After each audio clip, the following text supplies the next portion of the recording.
फैज़ान ने अपनी मोहब्बत का एक लम्हा लम्हा अपनी आंखों में कैद कर रखा था और वो हर चीज़ याद थी उसे ऐसे जैसे मानो अभी की ही बात हो।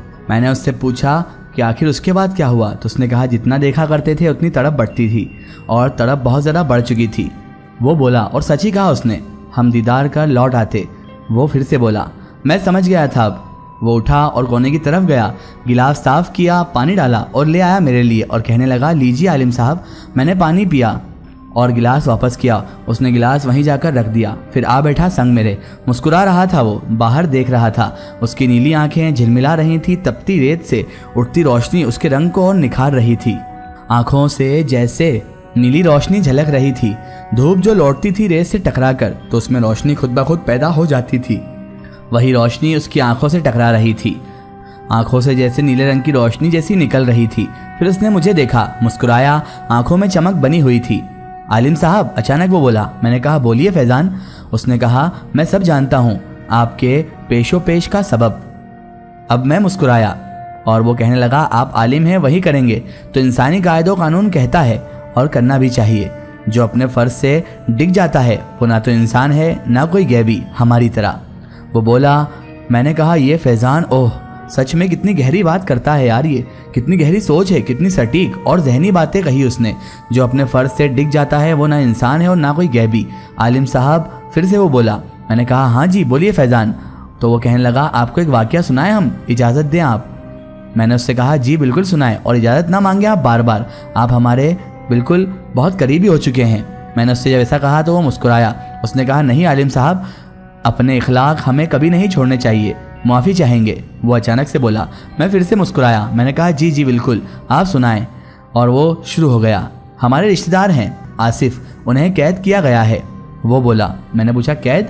आखिर किसने किया उन्हें कैद? तो उसने कहा, एक आलिम ने। तो मैंने पूछा उससे, वो कहाँ पर कैद किया गया है? तो उसने मुझे जगह बताई। ये हरियाणा में है जगह, वो इलाका ऐसा ही है, घर घर आलिम है, ज़िरका बड़ी फहद भी वहीं है। फिर मैंने उससे पूछा तो कहा, हमारी बात हुई उससे, आलिम से। वो बोला और मैंने कहा, फिर? तो उसने कहा, एक शर्त रखी है। तो मैंने पूछा, कैसी शर्त रखी उसने? तो उसने कहा कि साल भर हम उसकी नौकरी करेंगे। बड़ा अफसोस था उसकी आवाज़ में। मैंने कहा, ओ हो, फिर अब क्या फैसला किया है आप लोगों ने? तो वो कहने लगा, हम चाहते तो कब का मुंह बंद कर देते, लेकिन हमने इल्म की कदर रखी। आसिफ को छोड़ दिया गया और साल भर तक हमने नौकरी की। वो बोला। मुझे उस आलिम पर बेहद गुस्सा आ रहा था फैज़ान की बातें सुनकर। मैंने नाम पूछा, पता पूछा, लेकिन उसने नहीं बताया। मैंने उससे पूछा, फिर क्या हुआ?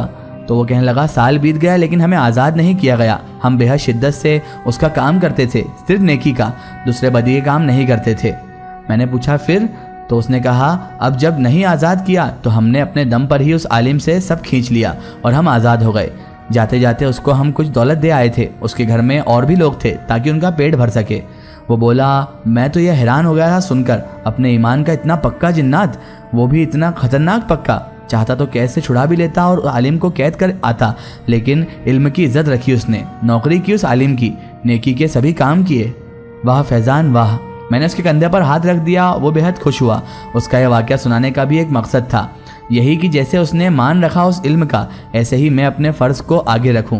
दिल को छू गई थी उसकी ये बात। उसने फिर से कहा, आलिम साहब? और मैंने कहा, जी। तो उसने कहा, और फिर अशूफ़ा आई अंदर, खाने पीने का सामान ले आई थी, ढेर सारा सामान, फल, शरबत, अलकश, मिठाइयाँ आदि। लीजिए, वो बोला और कर दिया सामान मेरे आगे। मैंने फल खाया, अलकश खाया, मिठाई भी खाई और वो दिलकश आबशी शरबत भी पिया। बेहतरीन था सब कुछ। उसके बाद अशूफ़ा आप गिना ले आई। मैंने हाथ धोए तो उसने मुझे कपड़ा दिया पोंछने के लिए।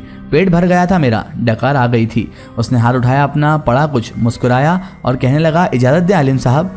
तो मैंने सर आगे कर दिया। उसने माथा छुआ मेरा और अगले ही पल मेरी आंखें बंद हो गई और जब खुली तो नज़ारा ही अलग था। ये एक हाट थी, ऊँट खड़े थे वहाँ, लाल रंग का रेगिस्तान था, वो चमकदार लाल रंग।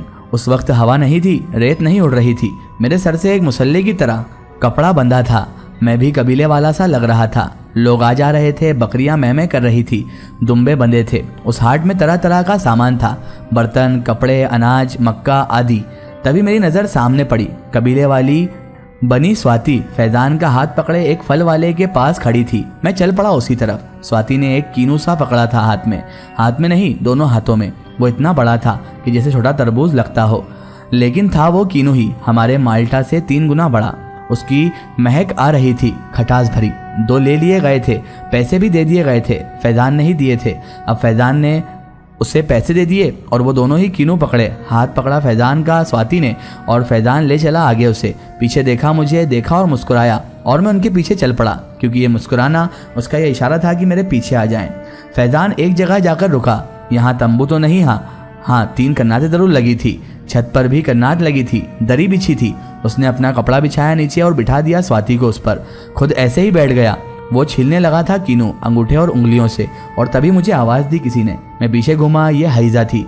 एक तश्तरी में वह कीनू कटे हुए थे, उसकी फाकों के टुकड़े लेकर वो आई थी और कहने लगी, लीजिए। मुझे पता नहीं क्या हुआ उसे देख कर कि मैंने वो ले लिया। आप भी लीजिए, मैंने उससे कहा, तो उसने कहा आप लीजिए। आपने लिया मतलब हमने लिया। और वो इतना बोलकर मुस्कुरा दी।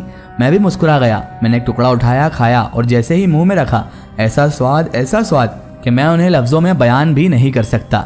खटास बस उसकी सुगंध में ही थी। ऐसा मीठा कि उंगलियां चिपक जाएं। मेरा तो मुंह भर गया उसके रस से। और हैजा खुल के हंसी। मैं मुंह बंद किए हंसा। किसी तरह से खाया पहला टुकड़ा। मैंने उससे पूछा, इसे क्या कहते हैं हैजा? उसने कहा, जारूज।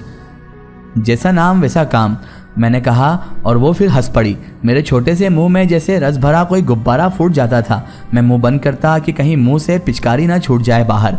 मैं ऐसा करता, मुंह बंद करता तो हैजा खिलखिलाकर हंस पड़ती। वो फिर से हंसी और मैंने तब उसके सर पर एक थपक दे दी। वो और तेज हंसी। ठीक सामने वो फैजान उस जारूस की फाकों को तोड़ कर स्वाति को खिला रहा था। स्वाति को अपने हाथों से वो चीज़ें खिला रहा था और स्वाति के मुंह से रस टपकता तो अपने हाथों से पोंछ लेता और खुद चाट लेता उस रस को। बीच बीच में मुझे देखता मुस्कुराकर, मैं भी मुस्कुरा जाता।